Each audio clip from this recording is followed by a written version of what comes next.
Welcome to My Life on a GLP-1, the podcast where we cut through the noise and share real talk about weight loss medications. I'm Scott Johnson, and we're diving deep into the stuff nobody else wants to discuss. And I'm Sarah, your co-host, who's here to keep Scott honest and ask the questions you're all thinking. Today we're talking about what Scott calls the great GLP-1 secret. And spoiler alert, it's ridiculous that this is still a secret in 2025. Despite revolutionary advances in weight management medicine, millions of Americans are still treating their prescriptions like classified documents. Recent research shows that most GLP-1 users still face significant social stigma, even as these medications become more mainstream. The irony would be laughable if it weren't so heartbreaking. We're living through the most significant breakthrough in obesity treatment in decades, yet people are hiding their success like they've committed a crime. Right? So get this. We're in 2025. We've got new oral GLP-1 medications showing 12% weight loss in trials. Nearly 12% of American adults have used a GLP-1 medication, and yet people are still sneaking around like they're dealing drugs instead of taking FDA-approved medicine. The stories people share, well, wow, people are creating fake meditation apps on their phones to hide their injection reminders, doing shots in bathroom stalls like they're in a spy movie. I mean, come on. It's absolutely bananas. And here's what really gets me. Nobody asks someone with diabetes to explain why they take insulin. Nobody calls that the easy way out or cheating. But somehow, when it comes to GLP-1s for weight management, suddenly everyone's a medical ethics expert. Exactly. And let's talk about this easy way out myth because that's driving me crazy. Scott, you've been on this journey. Was any part of it easy? Easy? Huh. Try navigating insurance battles, dealing with side effects, learning to eat differently, facing judgment from family and friends, and oh yeah, still having to do the actual work of changing your relationship with food. Real easy stuff there. And the success stories are incredible when people actually get the support they need. We have heard from Marcus, 80 pounds down, running marathons now, and Jennifer, who finally stopped yo-yo dieting. These aren't people taking shortcuts. These are people who found the right medical tool for their situation. That's the thing. It's medicine. We wouldn't shame someone for taking blood pressure medication or using an inhaler for asthma.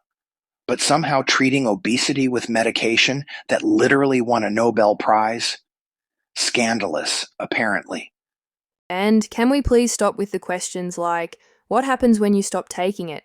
What happens when diabetics stop taking insulin? What happens when people with high blood pressure stop their meds? We treat chronic conditions with chronic medication. It's a revolutionary concept, right? You know what really changed everything for me? The day I stopped apologizing.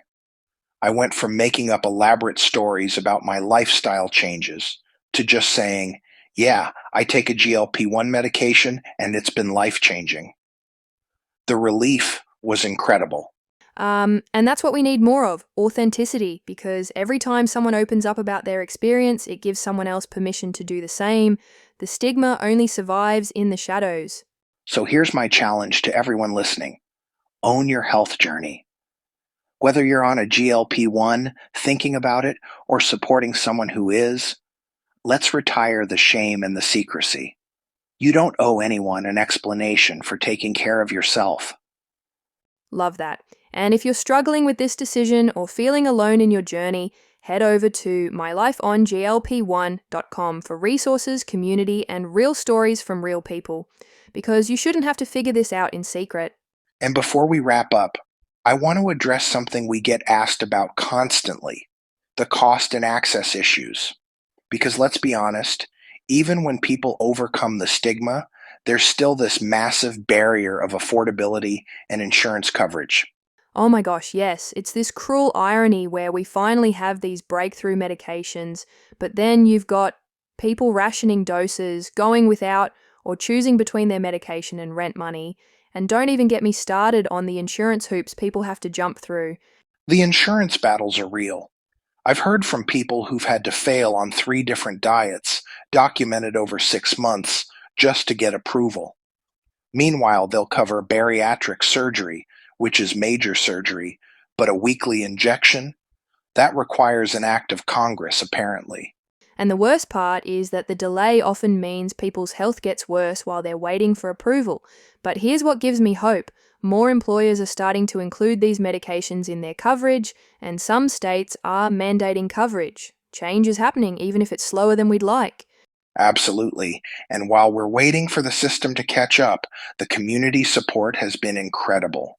When the system fails you, sometimes you have to create your own. Which brings us full circle back to breaking that secrecy and shame. When people can talk openly, they can also share resources and support each other. You are right, Sarah. That is the reason I chose to share my experiences on my website, this podcast, and why I published my book. In my book, I share all of the real experiences I have had throughout this journey. It is purposefully inexpensive for this community to get resources and support that they need. It is amazing this community we have here, so if you are out on Amazon putting Scott's book into your basket, please take some time to also share our podcast or give us a 5-star rating on your favorite streaming service. It helps us keep coming back with more authentic experiences to share with you all. Tell us, Scott, what final advice do you have for us today? Thanks, Sarah. The fundamental truth remains unchanged. Your health journey is yours.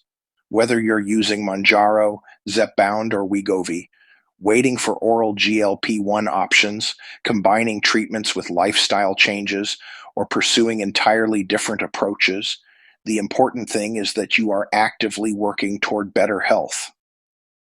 I eventually emerged from my own closet and told my inner circle the truth, that I was using a medication that helped me achieve my health goals. The moment I received that response of, "Oh, honey, that's wonderful," my doctor mentioned those to me too. "Do you like yours?" I realized something. Turns out the only person who thought my medical treatment was shameful was me. Thank you for joining us. I'm Scott Johnson, reminding you to stay authentic and always hoping you love your journey.